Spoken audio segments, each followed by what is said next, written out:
Now, when Rachel saw that she bore Jacob no children, Rachel envied her sister and said to Jacob, "Give me children, or else I die."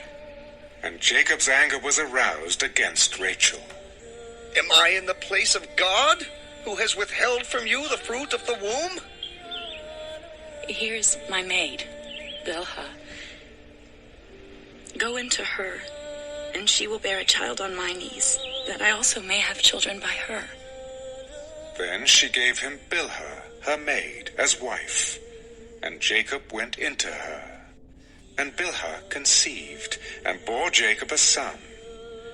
Then Rachel said, God has judged my case, and he has also heard my voice and given me a son. Therefore she called his name Dan. And Rachel's maid Bilhah conceived again, and bore Jacob a second son. Then Rachel said, With great wrestlings I have wrestled with my sister, and indeed I have prevailed. So she called his name Naphtali.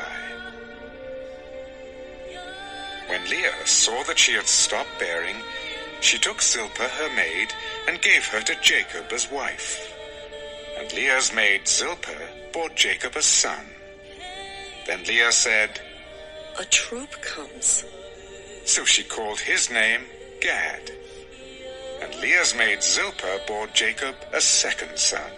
I am happy, for the daughters will call me blessed.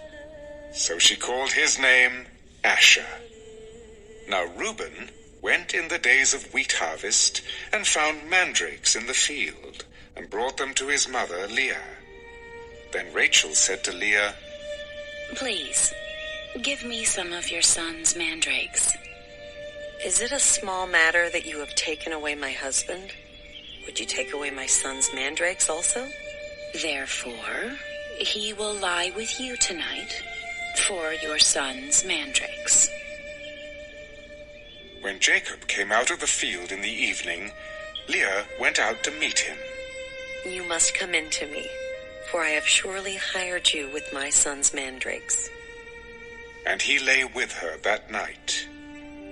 And God listened to Leah, and she conceived, and bore Jacob a fifth son.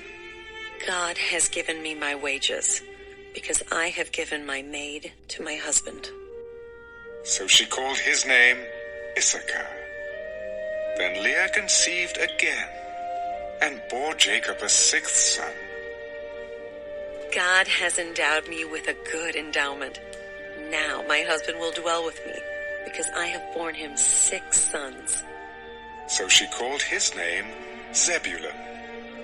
Afterward she bore a daughter, and called her name Dinah. Then God remembered Rachel, and God listened to her, and opened her womb. And she conceived, and bore a son. God has taken away my reproach. So she called his name Joseph. The Lord shall add to me another son. And it came to pass, when Rachel had borne Joseph, that Jacob said to Laban, Send me away, that I may go to my own place and to my country. Give me my wives and my children for whom I have served you, and let me go. For you know my service, which I have done for you. Please, stay, if I have found favor in your eyes. For I have learned by experience that the Lord has blessed me for your sake. Name me your wages, and I will give it. You know how I have served you, and how your livestock has been with me.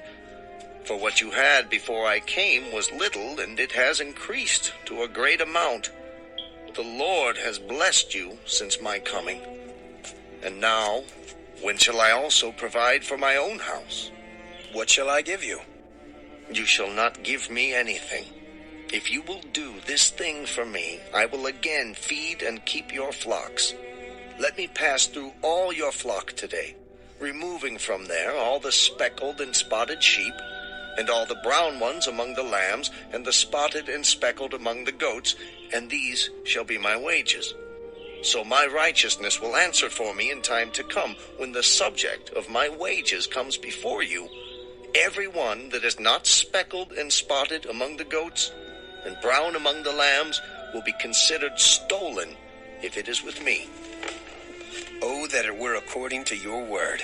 So he removed that day the male goats that were speckled and spotted, all the female goats that were speckled and spotted, every one that had some white in it, and all the brown ones among the lambs, and gave them into the hand of his sons.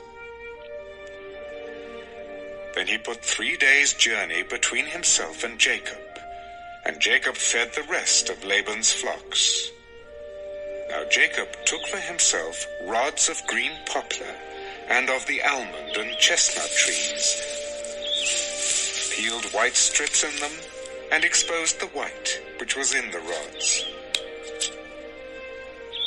And the rods which he had peeled he set before the flocks in the gutters, in the watering troughs where the flocks came to drink, so that they should conceive when they came to drink. So the flocks conceived before the rods, and the flocks brought forth streaked, speckled, and spotted.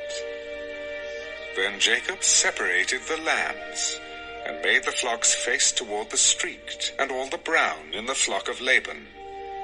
But he put his own flocks by themselves, and did not put them with Laban's flock. And it came to pass, whenever the stronger livestock conceived, that Jacob placed the rods before the eyes of the livestock in the gutters, that they might conceive among the rods.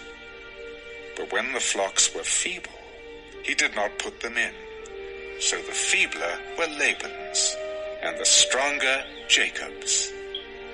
Thus the man became exceedingly prosperous, and had large flocks, female and male servants, and camels and donkeys.